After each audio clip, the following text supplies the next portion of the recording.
Assalamualaikum, salam sejahtera bagi kita semua.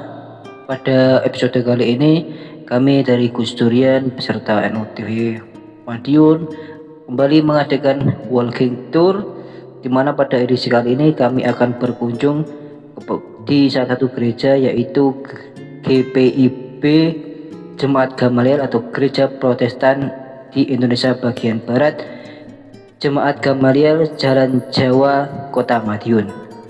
Pada edisi kali ini kami akan dipandu oleh Pendeta David Arthur Hukom. Selamat menyaksikan. Ya, ada ketua majelis jemaat, ada pendeta jemaat, ada pendeta pelayanan umum. Saya ketua majelis jemaatnya yang bertanggung jawab organisasi secara keseluruhan. Kalau pendeta jemaat itu dia bagian kunjung-kunjung jemaat. Dia tidak bertanggung jawab terkait dengan organisasi, ini harus begini aturannya, ini enggak. Ada orang sakit, orang meninggal, orang melahirkan, itu lebih urusannya dia. Gitu. Tapi kalau saya termasuk ngurusin itu juga, begitu ya, ngurusin itu juga, ngatur pegawai semua. Gitu ya. Ini sekretaris kami, sekretaris pelaksana harian majelis jemaat, Benedikta, saudara Benedikta. Kemudian di GPIB itu selain ada ketua majelis jemaat, ada ketua 1, ketua 2, ketua 3. Kalau secara lengkap strukturnya sampai di 11 orang, itu sampai ketua 5. Jadi ketua majelis jemaat itu dia urus semua tentang bidang persidangan, teologi dan persidangan gerejawi, khotbah, ibadah-ibadah itu dia ngatur semua, kemudian di bidang workers itu ketua 1 bidang workers, dia mengurus orang sakit, buka, termasuk nanti kalau ada bantuan untuk pendidikan anak jemaat yang kurang mampu, jemaat ada keluarga yang kurang mampu, ketua 2 itu bermasalah, ketua 2-nya sedang berhalangan, tapi ada urusan jadi berhalangan, bisa sama-sama dengan kita begitu. Tapi sebelum saya lanjut, saya ingin mengucapkan terima kasih kepada ibu saudara sudah mau datang ke gereja kami untuk tur gitu ya. Jadi saya harus jadi gaya menjelaskan ini terkait begitu, lebih kurang begitu ya. Gimana? Ada yang mau ditanyakan dulu sebelum kita berkeliling atau bagaimana? Iya, nanti saya lanjutkan dulu ya. Tadi kan sampai ketua 2 bermasa, ketua 3 itu bidang PPSD dan PPK, pengembangan sumber daya insani dan pengembangan peran keluarga. Ya, jadi di KPIB ada pelayanan dibagi berdasarkan kategori usia. Jadi kalau yang 0 sampai di usia 12 tahun itu masuk di pelayanan anak. Pelayanan anak itu dibagi lagi, ada yang kelas TK, balita TK, ada yang kelas anak kecil, ada yang kelas tangguh. Kalau balita dan TK itu TK bawah. Kalau kelas 1 sampai kelas 3 SD itu masuk di anak kecil, kelas 4, kelas 6 itu masuk di kelas anak tanggung. Kemudian nanti di SMP itu ada persekutuan teruna, gitu ya. Ini ketua kami, Pak Si Otang.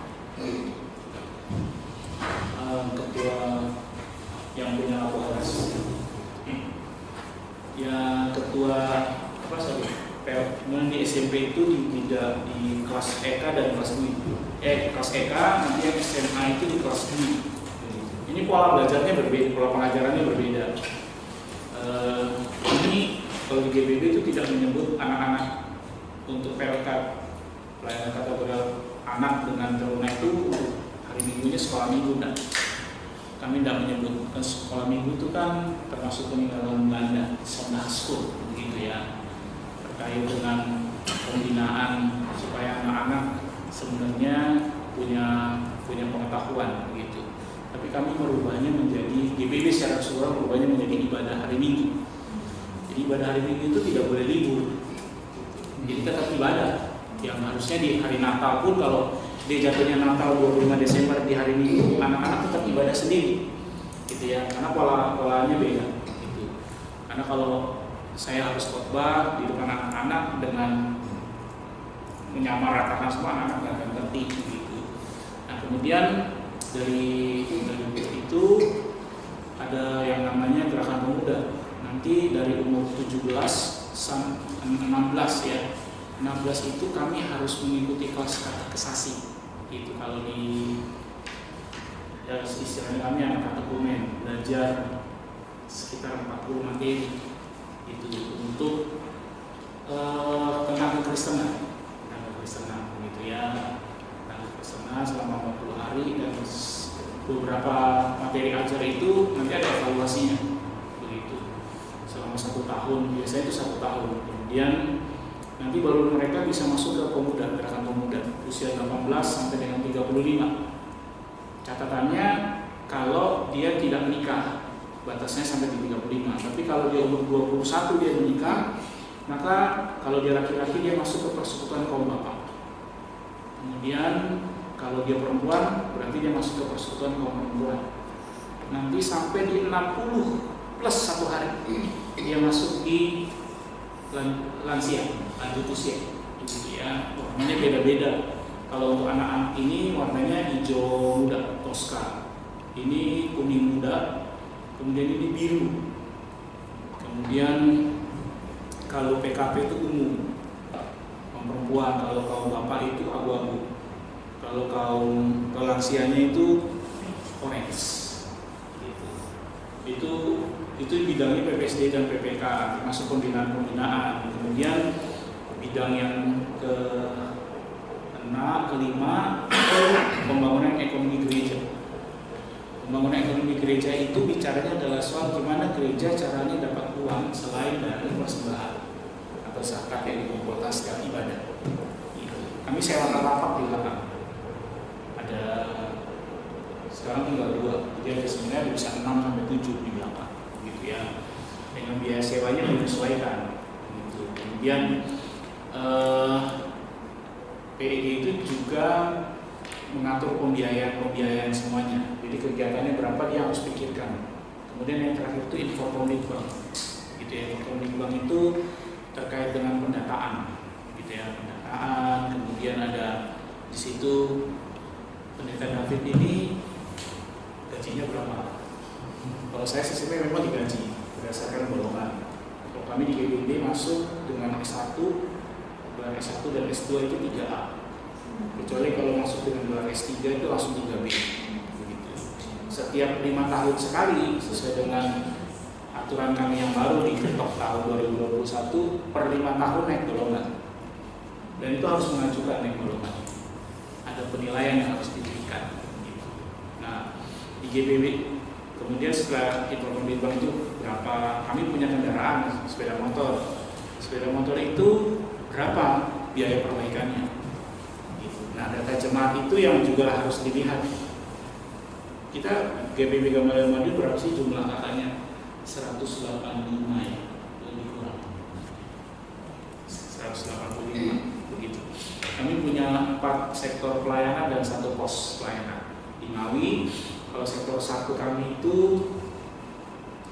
kalau ditarik dari timur itu dari Pasar Kojo ya. Pasar Kojo Kari sampai di lampu merah Klegen. Lalu ke selatan, lalu masuk di Jalan Salak. Jalan Salak terus tarik sampai di Pasar Seleko. Lalu Agus Salim ke utara sampai di pertigaan alun-alun.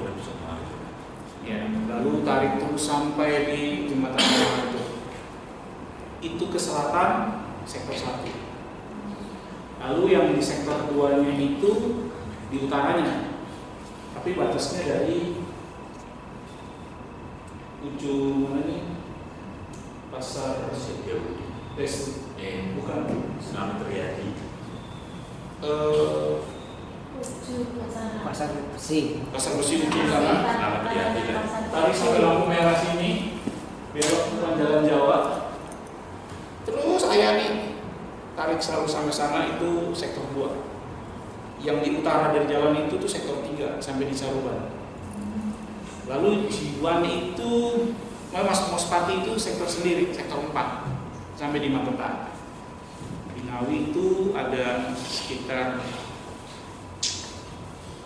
7 kakak sekarang, 7 kakak yang aktif, mereka ibadahnya di Batalion Armen di sana. Gitu. Kami kalau hari kan orang banyak yang bilang begini, pendeta itu kan kerjanya cuma hari Minggu doang, sisanya libur. Gitu. Enggak, saya jam kerja saya terbalik, Selasa sampai Minggu. Jadi Minggu itu hitungnya hari kerja, gitu, hari kerja, gitu. Ya karena ibadah ya, gitu. Nanti hari Senin baru libur. Gitu. Ada juga yang mengaturnya Minggu ketemu Jumat. Gitu. Tapi pada umumnya kalau di jemaat itu di GBB Selasa sampai dengan Minggu, Senin itu kosong, gitu jam kerjanya. Ada pegawai yang ngurus administrasi. Gitu. Jadi seperti tadi ibadah, persembahan yang kami masuk berapa, itu dicatat dari siapa saja, dan itu dicatat satu-satu. Lalu apa yang harus dibayarkan. Begitulah administrasi seperti biasanya, nyusun jadwal dan seterusnya.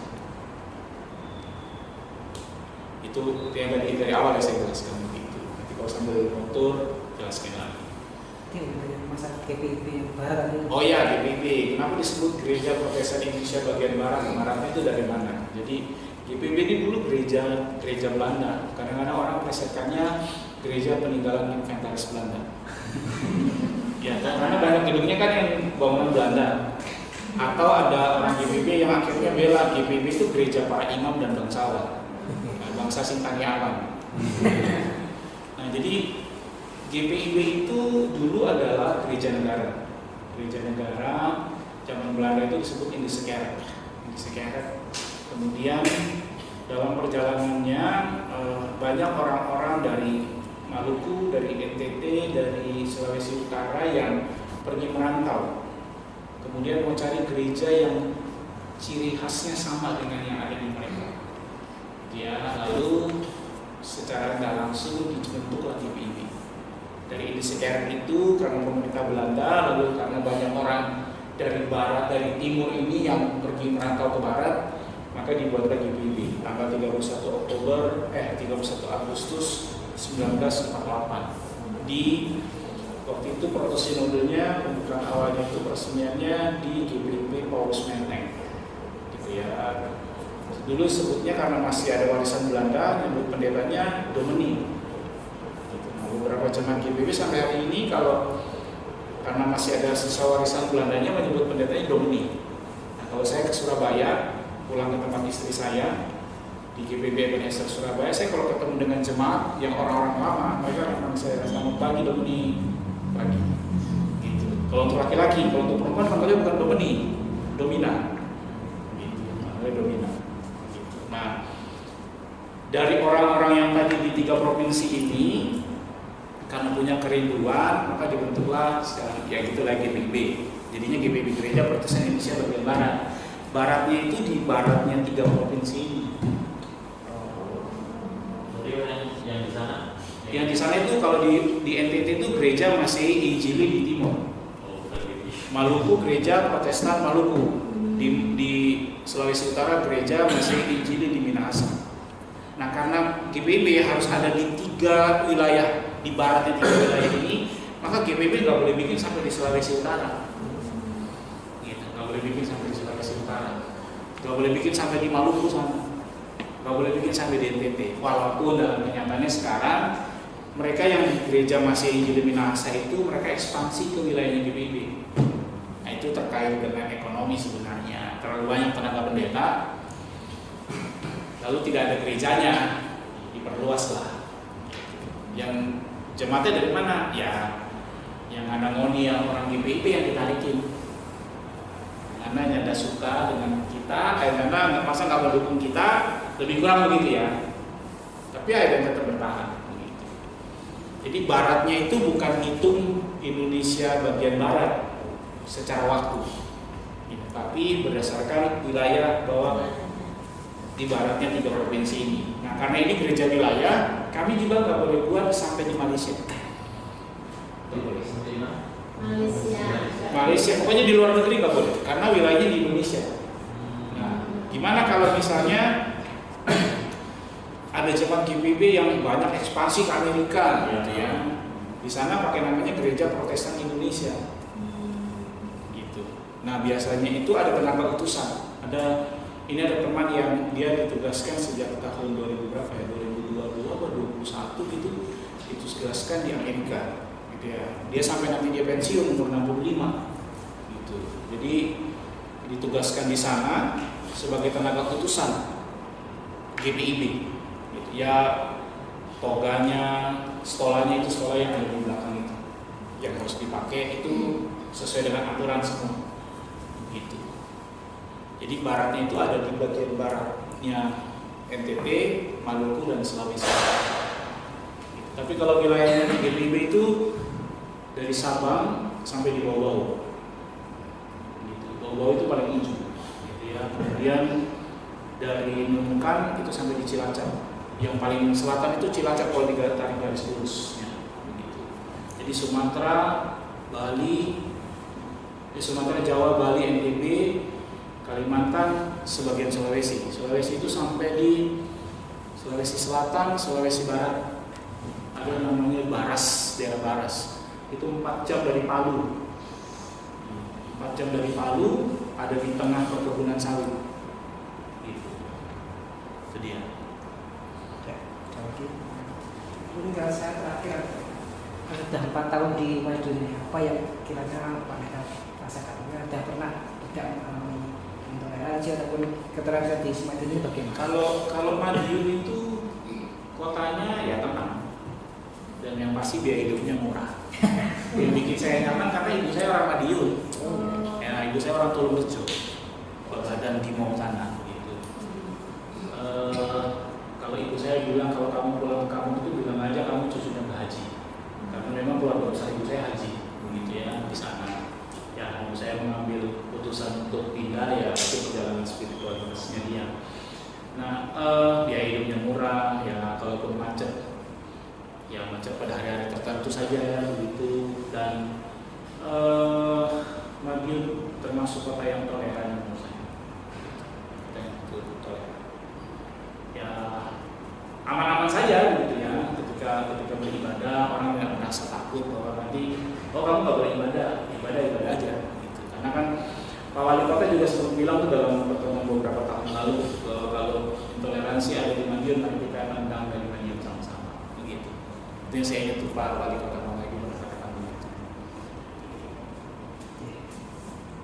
Yang terakhir lagi mungkin dari saya, pendapat jenengan tentang sosok Gus Dur. Oh, Gus Dur. Gus Dur itu saya bilang orang yang cantik. Dia orang yang sangat progresif. Ya, ketika orang tidak mau bergaul dengan orang lain, dia sudah pergi bergaul. Gitu ya. Apalagi kalau dia ngomong gitu aja kok repot. Gitu. Gitu aja kok repot itu penjelasannya sangat panjang. Gitu ya. Penjelasannya sangat panjang. Saya hanya bilang dia orang yang hebat, orang yang canggih, dan tidak ada orang yang pernah bisa menggantikan Gus Dur gitu ya.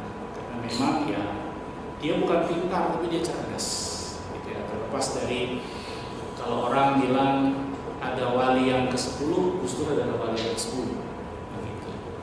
Tapi yang membuat saya akhirnya tertarik untuk menulis skripsi saya tentang Gus Dur itu adalah ketika dia naik jadi presiden.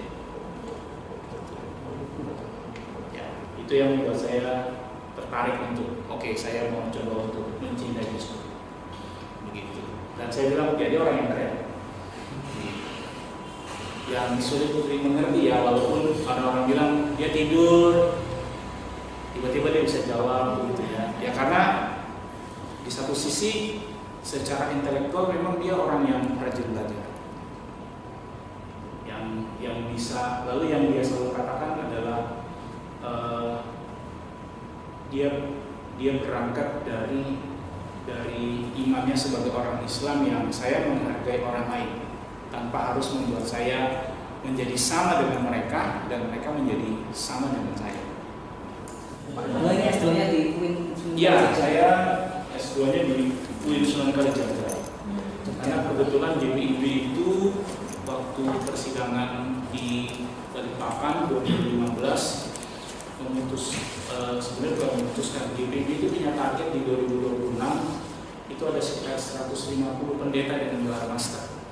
Lalu ada sekitar 5 pendeta itu punya gelar S3. Untuk gereja sebesar GPIB itu sudah terlambat, begitu ya, sudah sangat terlambat. Dengan bukan bicara soal gelar, tapi bicara soal GPIB perlu mempersiapkan personilnya, gitu ya. Nah, di 2015 diketok bahwa ada 15 orang pendeta yang harus kuliah di bidang sosiologi agama sebanyak 15 orang di Salatiga, Satya Wacana.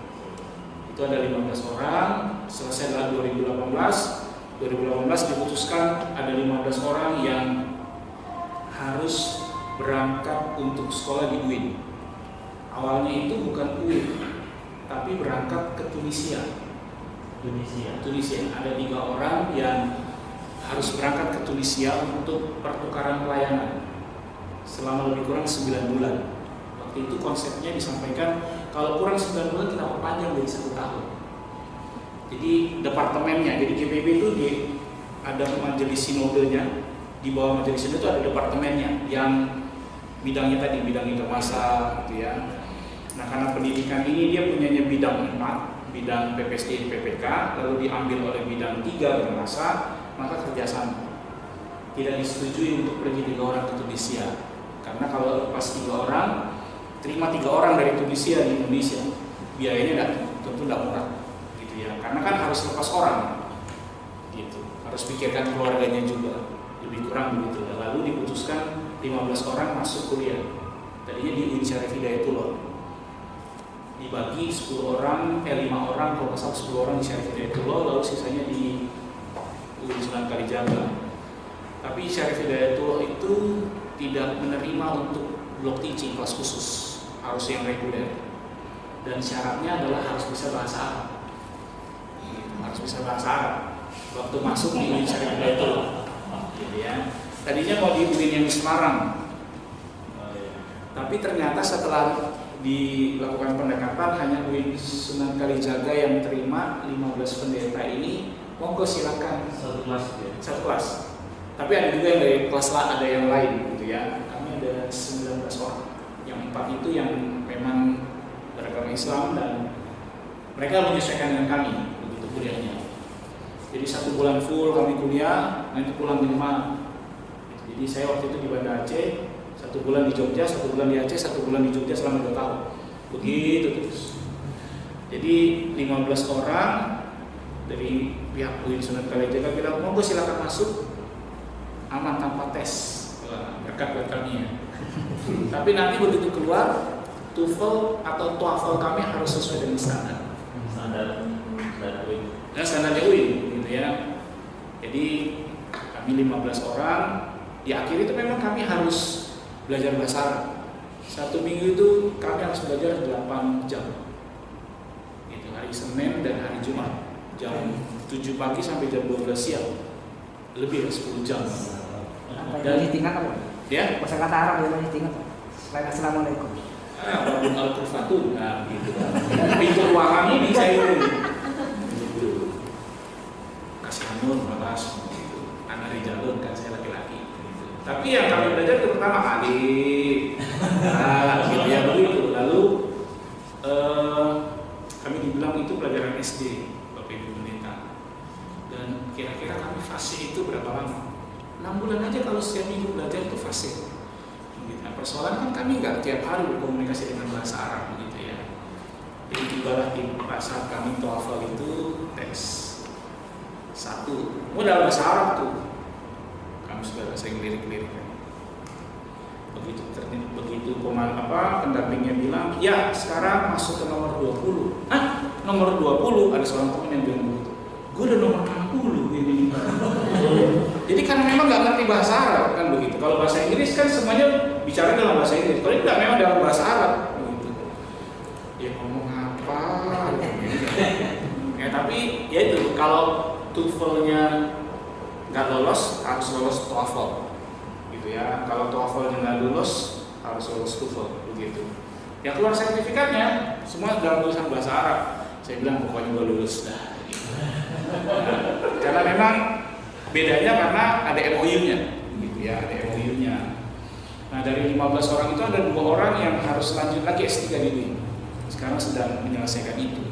Nah begitu mereka masuk tes di S3, itu yang mereka kelabakan.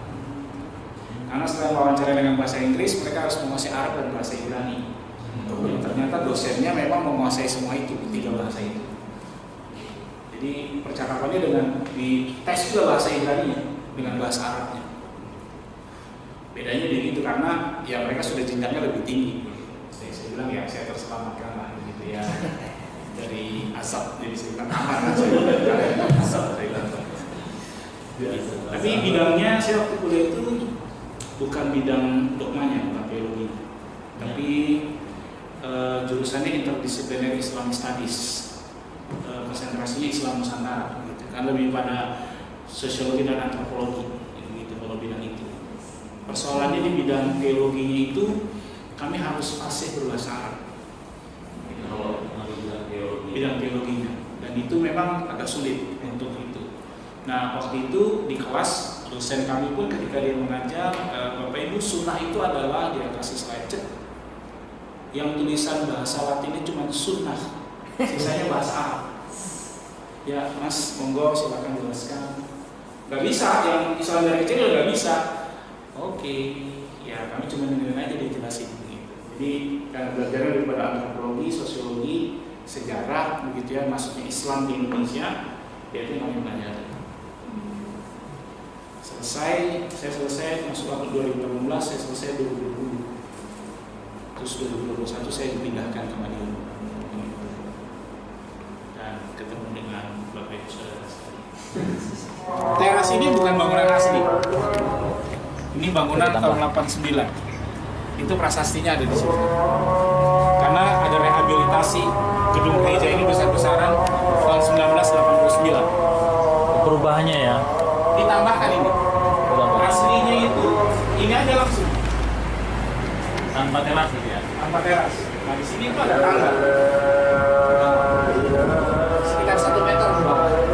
Jadi bisa dibayangkan berapa tinggi yang kami timbun karena jalan semakin tinggi. Ya. Kalau pagar itu sepertinya bangunan Belanda karena waktu pembangunan gorong-gorong itu masih ada 2-3 meter ke bawah itu fondasi yang kami lihat waktu digali sampai sekarang. Nah ini prasastinya. Prasasti gereja ini berdiri tanggal 30 Agustus 1908. Ya. Jadi 10 tahun sebelum kota Madiun.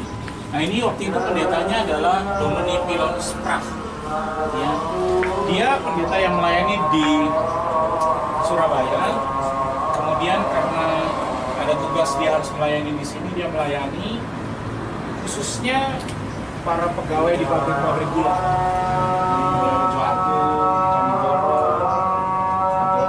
sampai yang di mana arah Gorang-Gareng sana tuh ada hari itu. Nah, dia bangun itu bukan dengan dana dari pemerintah Belanda, dana pribadi. Dia bangun, dia kasih sama W.F. Resner ini. W.F. Resner ini dia bukan seorang arsitek, dia seorang pedagang yang buat gedung gereja ini, yang bangun dengan gaya gotik. Yang dibangun sama W.F. Resner satu dunia cuma di sini. W.F. Resner itu meninggalnya di Padang, Sumatera Barat. Data ini saya dapat dari mahasiswa UI yang sedang melakukan penelitian di sini. Dia cari data informasinya sampai di Leiden University, di perpustakaan. Dia bilang bahwa pendeta Resner ini dia seorang pedagang, bukan seorang arsitek. Jadi satu dunia yang dibangun sama Resner cuma di sini. Nah, ini tambahan. Kemudian di dalam ini sudah banyak perubahan. Mulai dari lantai ini berubah. Lantai ini awalnya itu semen. Kalau menurut gambar yang kami punya itu semen, lalu dikasih pola supaya jadi seperti lantai ada garis-garisnya. Ya, jadi semen memang yang diplester. Dulu plafonnya nggak begini model. Dia langsung mengikuti atap. Menurut gambar itu kayu ini di dalamnya ada kayu penyangga gitu, seperti konsul yang memang dibuat ada motifnya. Kemudian ini dibuat ketika sumbangan nih dari keluarga Theo Syafiei, begitu. Waktu anaknya menikah di sini, begitu. Karena ibunya yang ini. Ya ini yang plafon ini ada. Plafon ini baru ini ya. Iya, yang berubah ini, yang belok-belok ini. Iya, iya. Ya, yang aslinya itu dia segitiga begini. Segitiga. Nah, kemudian ini keramik di dinding itu sudah tambahan. Karena air dari bawah itu dia naik garamnya. Oh ya. Jadi rusak, ngelotok gitu ya. Nah, kemudian kalau untuk mimbarnya itu masih asli. Mimbarnya masih asli. Kemudian jendela ini 10 jendela, sebenarnya itu ada jendela kacanya. Tapi yang paling depan saja di bagian kanan. Yang 4 ini belakang itu sudah ada. Menurut cerita jemaah kami yang orang tuanya diserahkan oleh pihak Belanda untuk ngurus gereja ini, Pak Eben, itu rusak ketika zaman Jepang. Rusak pada sama zaman Jepang. Nah, waktu itu sudah tersisa yang hanya 2 itu. Nah, kemudian yang model salib di atas mimbar itu buat tambahan, mengikuti dengan ini. Karena kalau asli itu dia hanya bentuknya seperti topi. Gitu. Kalau kali ini kan enggak ada. Langsung sekalian. Ya, bentuk langsung. Nah, kursi ini nih kursi generasi ketiga. Kursi generasi pertama itu yang tadi kita duduk di ruang konsistori. Itu kursi Belanda. Kemudian ada nanti kalau kita ada kursi yang kecil itu generasi kedua, ini ketiga. Ini juga sumbangan. Ini tahun berapa? Tahun berapa ya Pak ya? Sekitar masuk ke tahun 2000-an. Meja kami masih cagar budaya tapi kita kota. Kalau provinsi ditolak. Karena ada teras dan di belakang itu nempel dengan gedung. Kalau mau terima cagar budaya dari provinsi, informasi yang saya terima itu harus bongkar teras dan gedung belakang itu harus ada jeda 3 meter. Tapi waktu 2021, waktu pembahasan naskah akademik di Aston, saya sampaikan waktu itu kepada Pak Gandhi. Kalau harus bongkar depan sama belakang eman-eman duitnya. Lebih baik ndang diramut Pak. Gitu. Tapi ya sampai hari ini ya juga cuma SK toh. Ya SK aja yang keluar begitu. Pernah pengajuan tapi ditolak oleh. Tapi termasuk cagar budaya kota berarti? Cagar budaya kota. 24. Menurut SK-nya iya. SK-nya itu ditandatangani wali kota 2019. Kami terima salinannya 2021. Gitu. Pengajuan 2023 ditolak untuk renovasi. Waktu itu memang renovasinya untuk mengembalikan mendekati asli. Gitu. Kayak ini yang di tembok, keramik yang di dinding ini mau kami kerok. Kesulitannya adalah kami tidak punya data lengkap terkait dengan bangunan itu yang aslinya yang mana. Hanya bisa menerka bahwa di bagian pilar ini kalau Belanda itu dia biasanya tidak ngasih miring begini, tapi dia kasihnya tetap lurus, kaku. Iya. Kemudian itu relief yang di belakang layar slide itu, ada relief itu saya pikir tambahan. Ternyata tahun 60-an itu sudah ada. Tapi begitu dilihat, saya coba periksa kandungan pasirnya itu seperti mendekati dengan bangunan yang lama. Ya mungkin teknologi orang Belanda sudah lebih maju untuk bikin relief begitu dibandingkan kita Indonesia pada awal 1908. Itu dia. Nah kalau tangga itu ada bagian yang tidak asli lagi. Ditambah ada tiang di bagian bawah ditambah. Tangga mana? Enggak. Tangga apa? Tangga ini sudah nggak asli lagi. Tapi kalau yang ini masih. Ada beberapa yang ini sudah berubah juga, sudah mengalami perubahan, hanya mimbar gantungnya mungkin kerangkanya yang masih asli. Kesulitannya adalah waktu kami mencari tukang yang memang bisa memperbaiki supaya mimbar ini rata lagi, karena miring. karena pendetanya badannya besar, saya nggak tahu gimana. Miring ke depan. Jadi kalau dari depan tuh kelihatan miring. Bungkuk. Nah, agak turun gitu ya. Di sini pun ada. Nah ini bagian tambahan nih, informasinya tambahan. Kalau ini semua baru, kecuali yang ini tuh buatan tahun 1841. Wah. Ada bahasa Belandanya. Ngawi bahasa Belanda. 1841 ini paling lama, kalau yang lain baru. Karena ini mengatanya sesuai dengan apa ketetapan kami di GPIB. Gitu ya. Ini biasanya untuk pelayan firman. Pelayan firman itu nggak mesti harus pendeta. Bisa diaken, bisa penatua. Ada tiga pelayan di tempat kami di GPIB. Begitu. Nah kalau ini untuk yang selain pendeta, bertugas di sini. Jadi kalau saya di atas, saya biasanya mengajarkan jemaat. Di atas itu saya hanya untuk khotbah, begitu, memberitakan apa isi Alkitab. Tapi kalau ada pengumuman yang mau saya sampaikan, ada sesuatu saya harus turun ke sini. Saya ngajarin jemaat begitu, supaya ini nggak dicampur aduk jadi satu. Nah, terkait dengan liturgi dan kalau di Katolik homili ya, begitu, supaya oke ini. Tuh, nah ini Alkitab, nggak apa-apa buka aja. Alkitab ini setiap ibadah harus dibuka sesuai dengan bacaannya. Kalau tadi kami Yesaya 40 ayat 1 sampai 11, maka buka Yesaya 40. Begitu. Nah, sebenarnya kalau itu ada roti. Ini namanya meja perjamuan. Gitu ya.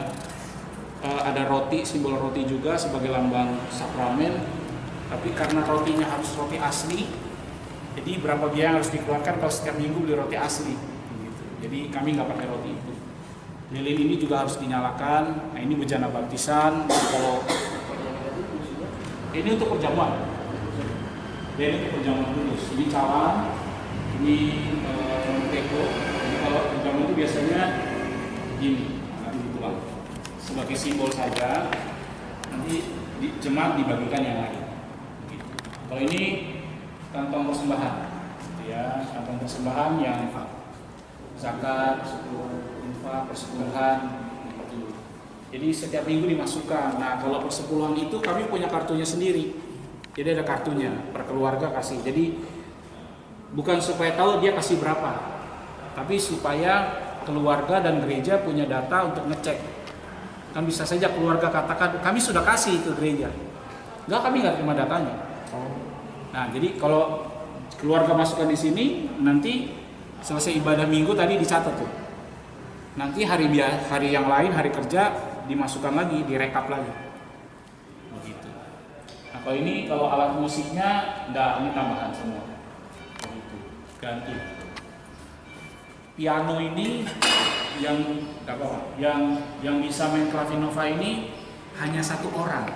Gitu.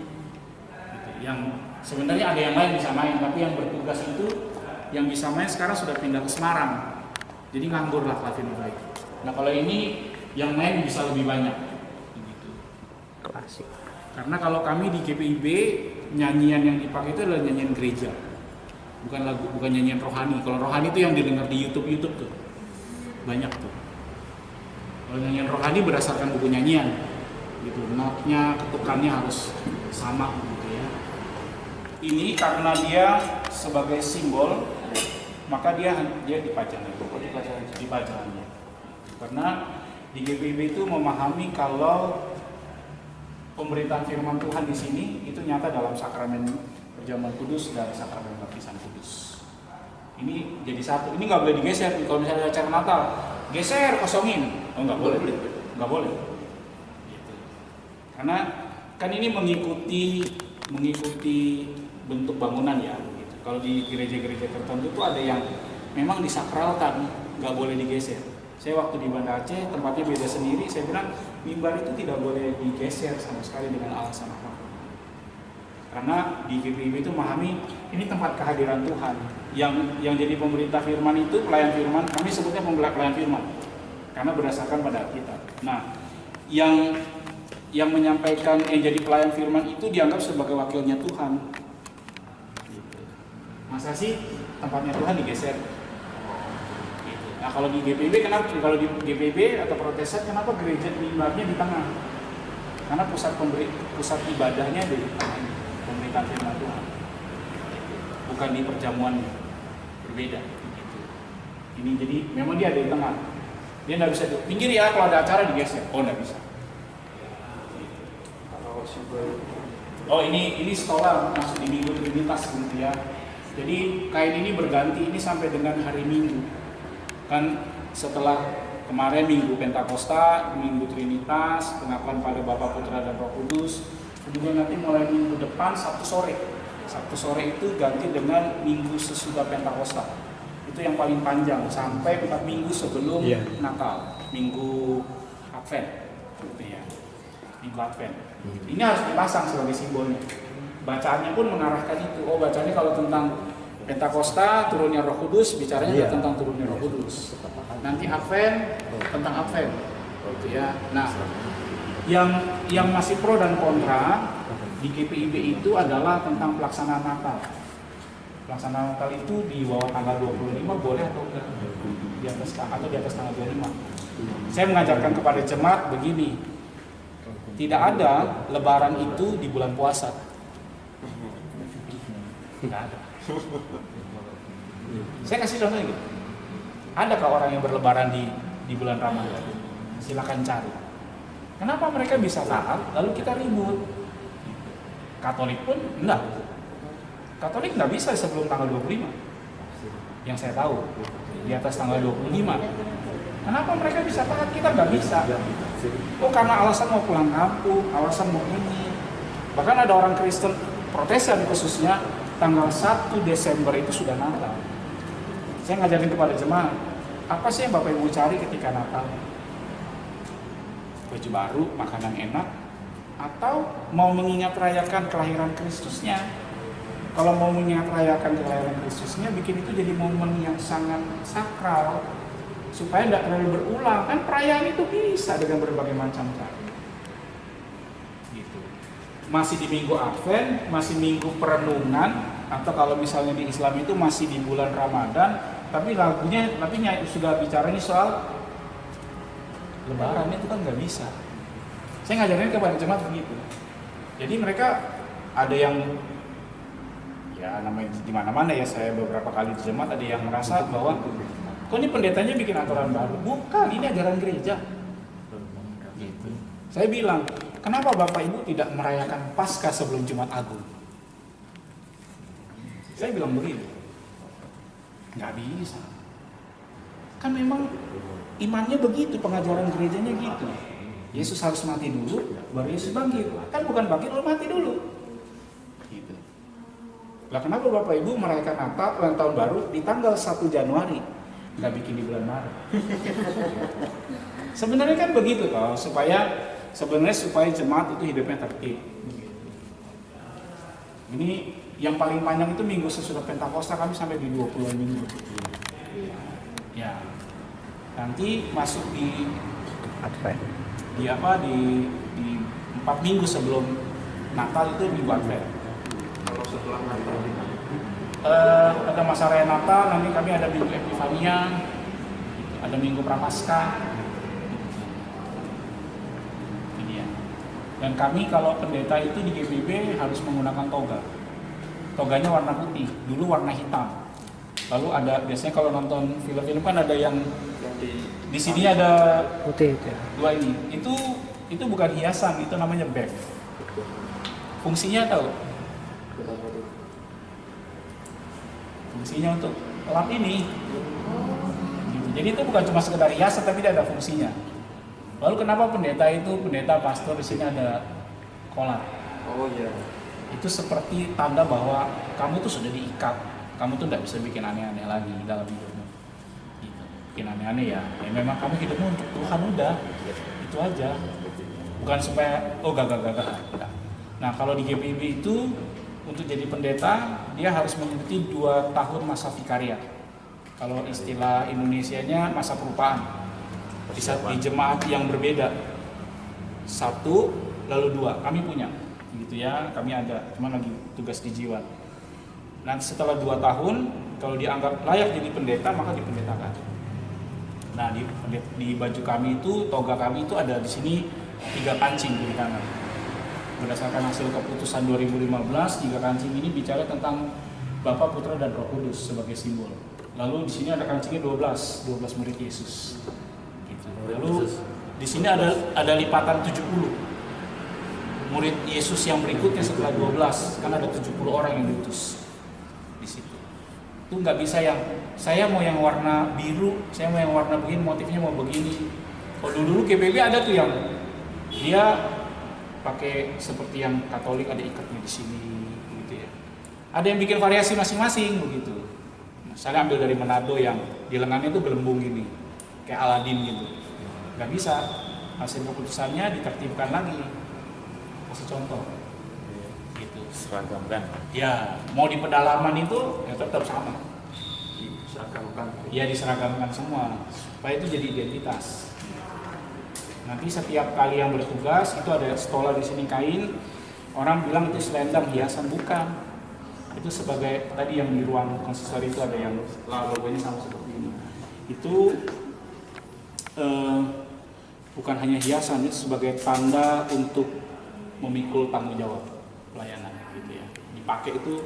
Jadi kalau di GPIB itu kalau pendeta ditabiskan dia masuk dengan toga yang masih polos. Nanti dia berlututkan, kemudian setelah itu dia dikasihkan stola. Gitu. Lalu diperkenalkan ini Alkitab tuh kamu harus ngapain dengan Alkitab, ini alat-alat perjamuan kamu harus ngapain, itu baptisan kamu harus ngapain, ini mimbar ini buat apaan gitu. Dijelasin satu-satu. Nah, kalau kayak kantong ini kami memang sekarang itu hanya satu kantong. Tapi kalau di jemaat-jemaat tertentu ada kebijakan termasuk di sini kalau misalnya ada kebutuhan tertentu ditambah satu kantong. Biasanya itu kantong hitam untuk ini, kantong hijau untuk ini, kantong merah untuk ini. Beda-beda fungsinya. Ya, fungsinya beda-beda. Tapi kalau ini tetap sama. Ini Fungsinya sama. sama. Walaupun beda warna ya. Walaupun beda warna. Tapi kalau di gereja tertentu ada yang merah semua, malah ada yang kalau dia putih, ini kain dasarnya putih, makanya akan putih. Kalau hijau dia akan hijau. Ngaturnya di situ aja bedanya. Ya, kalau kami di Banda Aceh itu waktu saya di Banda Aceh itu jadi jemaat kasih ini, lalu ada kotak di depan 2 yang jemaat harus kasih.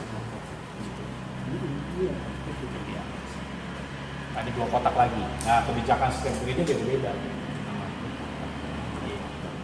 Kalau masih ada yang live streaming juga ya dikasih kris gitu ya, biar bisa scan yang nonton dari itu. Tapi kalau kami di Gamaliel itu enggak lagi pakai streaming gitu, karena waktu itu dievaluasinya begini, orang nonton di YouTube, setiap orang yang buka itu dihitung nonton, tapi apakah orang yang nonton itu beribadah? Ada kelemahannya. Ya, enggak. Saya bilang, saya bisa melihat pagi sore. Kalau saya melihat 1 hari 3 kali, saya dihitung 3 orang. Apakah saya ikut sama-sama ibadah? Enggak. Saya sedang nonton orang ibadah, orang ibadahnya pagi, saya sore.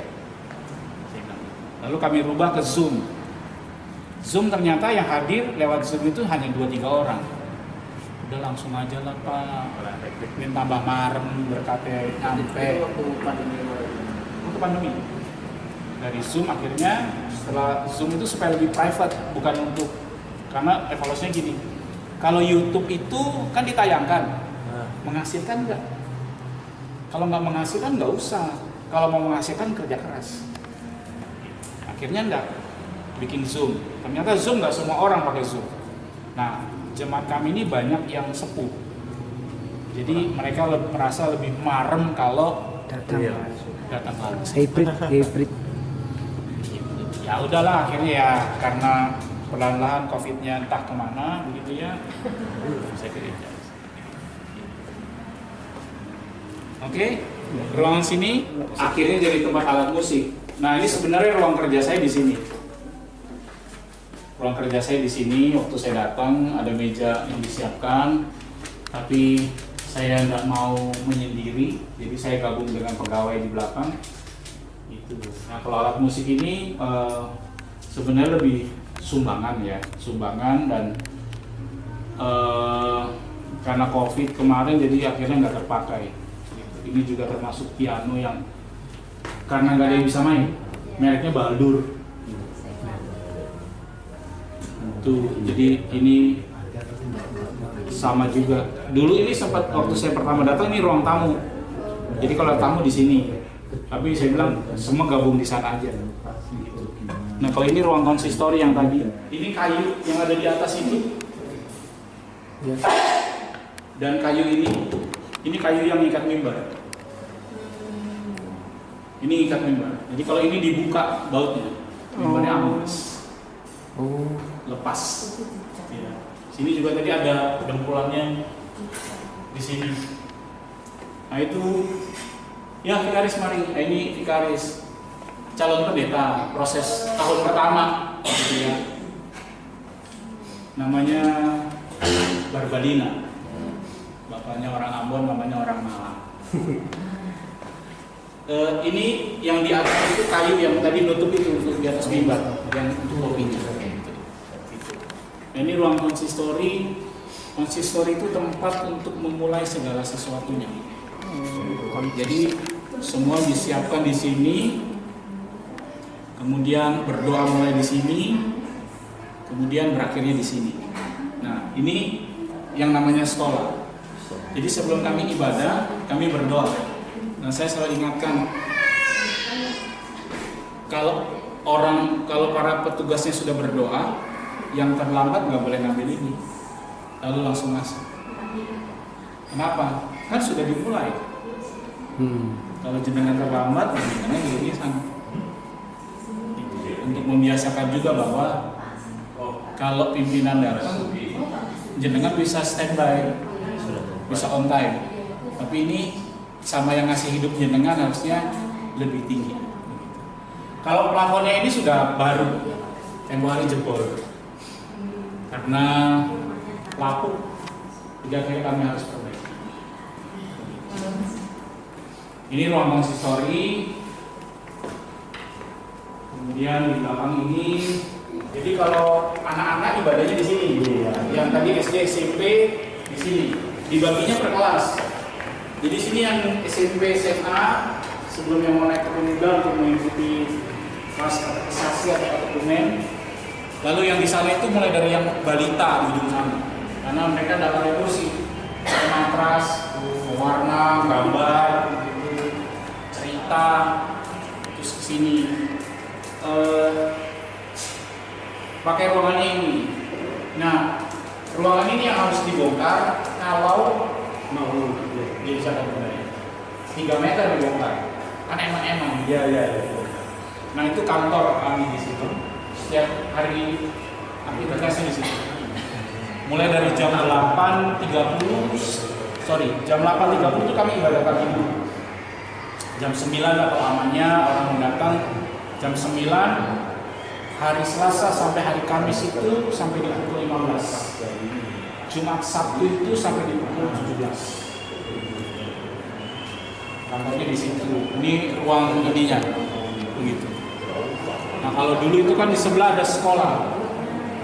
Begitu. Ada sekolah Gamaliel di sana. Begitu. Akhir 90-an ya kan. Sekolah Gamaliel keluar dari lingkungan ini.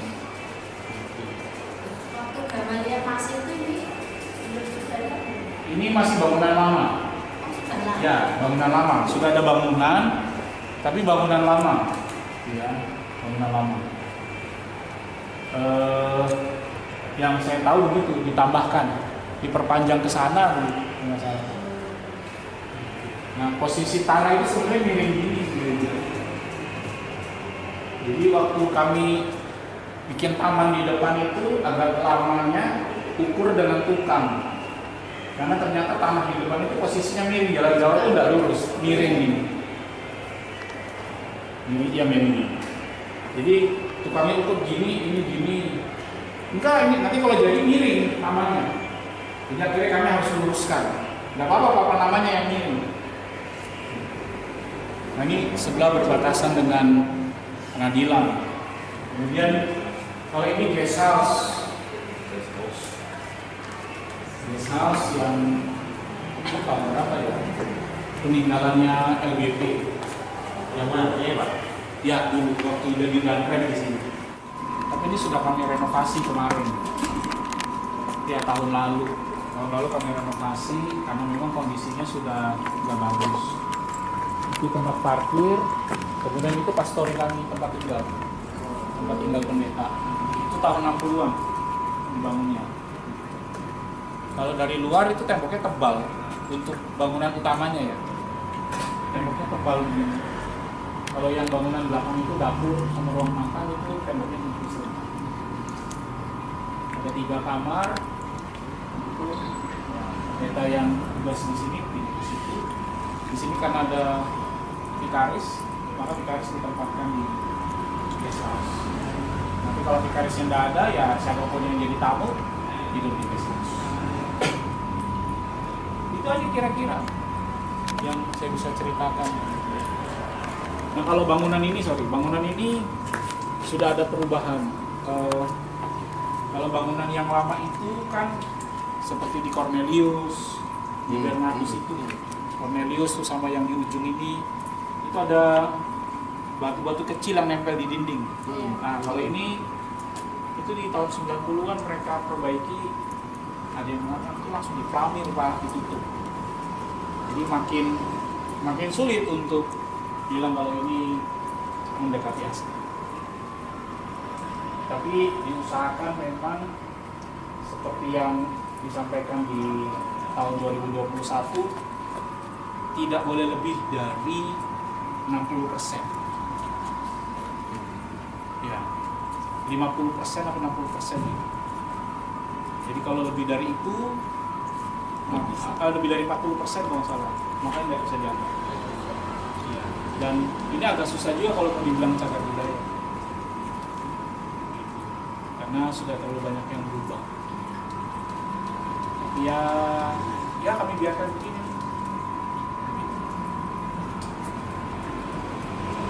Masih proses perbaikan juga, cicil-cicil. Ini kemarin rubuh anginnya, jadi karena lapuk. Jadi kami biarkan dulu supaya nanti sekalian bersama dengan pemecatan bagian luar, renovasi bagian luar. Nah kalau gerbang ini sebenarnya kan ada 2. Di sebelah itu ada juga gerbang. Dulu ada tembok besar itu, tahun 2022 itu kami rubuhkan. Saya bilang kita rubuhkan tembok Berlin itu. Memang tembok besar. Itu sisa bangunan yang dulu sekolah kalau nggak salah. Iya. Nah, tembok yang di sebelah itu bukan tembok pagar, tapi itu tembok bekas kelas. Tembok pagarnya itu batas tanahnya masih ada sekitar 1 meter. Jadi kalau ditarik dari ujung sana tiang listrik itu mepet di sikot sana. Nah, tanah itu sebelah masih sengketa itu nanti dengan KAI. KAI bilang ini punya kami. Kami bilang ini punya kami. Jadi makanya disek. Kemarin mau ditutup permanen, cuma kalau ditutup permanen berarti GPB mengakui bahwa itu tanahnya mereka. Jadi kami biarkan saja. Jadi ada beberapa, ya di Serasa Desa itu ada sekitar sekian meter itu. Nah tanahnya temboknya belok itu, jadi di samping pohon beringin itu belok gini, itu bekas kelas. Kalau mau ikut garis yang aslinya itu yang tembok bagian paling luar di ujung, tarik lurus sampai di ujung sikosan. Nah tanah ini ada perubahan, khususnya di sini juga. Itu ada di sudut situ, di ujung garasi pastori itu ada batas dengan pihak pengadilan.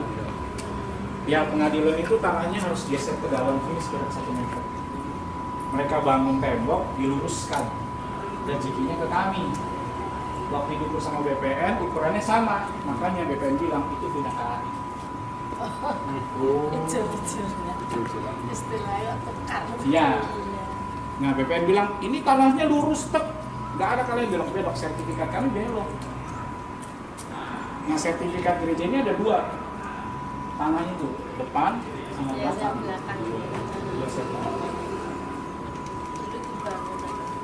Jadi di situ kan ada pohon pisang yang kalau dia panen kami yang ambil.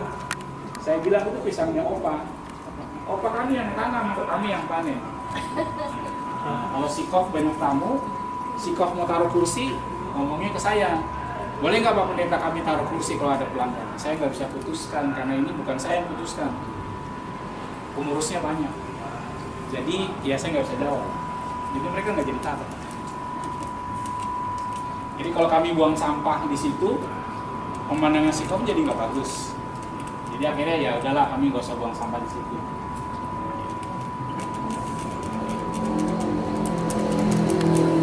Kira-kira begitu. Sekolah Tinggi Filsafat dan Teologi di Jakarta dalam proklamasi. Karena sekarang kan nomenklaturnya oleh pemerintah berganti, ya termasuk gelarnya akhirnya berubah. Kemudian yang kedua di Fakultas Teologi Duta Wacana Jogja, kemudian di Satya Wacana Salatiga, sama di Sekolah Tinggi Filsafat dan Teologi Jakarta di Indonesia Timur di Makassar. Nanti 4 itu ketika lulus kami harus lamar, gitu. Harus lamar. Salah satunya menyertakan surat rekomendasi dari sinode bahwa ketika kami kuliah kami memang diketahui oleh sinode. Itu sebagai satu syarat kami untuk masuk jadi vikaris. Vikaris kami kalau yang sekarang itu mereka harus ikut pembinaan sebulan ya, sebulan di Lawang. Kami punya pusat pembinaan warga gereja di Lawang. Pasar Lawang itu belok kanan naik ke atas. Dekat Pabrik gula itu ya? enggak, dari dekat pabrik gula. Dia mau ke arah di depan dekat stasiun, kok. Dia kalau di situ ada biara sampai judi biliar dekat situ di Lawang. Nah, di situ selama lebih kurang 1 bulan, kemudian nanti dari kantor pusat itu menentukan si A itu masuk sini, si B masuk sini, ketemu dengan mentornya di bawah, setahun nanti kembali lagi ke sana. Dievaluasi lebih kurang 2 minggu. Nanti kalau dinyatakan lulus, dia bisa masuk tahun kedua. Nanti kalau dinyatakan lulus lagi, dia bisa ditabiskan. Nanti setelah ditabiskan itu dia masuk ke pos-pos pelkes. Kami nyebutnya pos pelkes, ya. Pada umumnya di Kalimantan, Sumatera, Sulawesi, di pedalaman-pedalaman yang mulai dari ada sinyal sampai nggak ada sinyal, mulai dari yang naik motor sampai yang dia harus naik kapal, pesawat. Kayak di Kalimantan Utara itu di daerah Apaukayan, itu dari Samarinda harus naik pesawat. Kalau naik kapal, saya pernah tanya berapa lama kalau naik pesawat? Itu bisa 1 minggu lewat sungai. Ada yang harus naik longboat itu bisa 2 hari. Itu kalau di Kalimantan Timur itu, Kalimantan Utara kalau sudah namanya long, gitu ya, long aran, long apa, pokoknya itu pasti dia sudah masuknya di dalam. Itu bisa nanti sampai 4-5 tahun baru tarik ke gereja yang agak sedikit besar. Nanti baru ditarik lagi ke kota. Caranya begitu.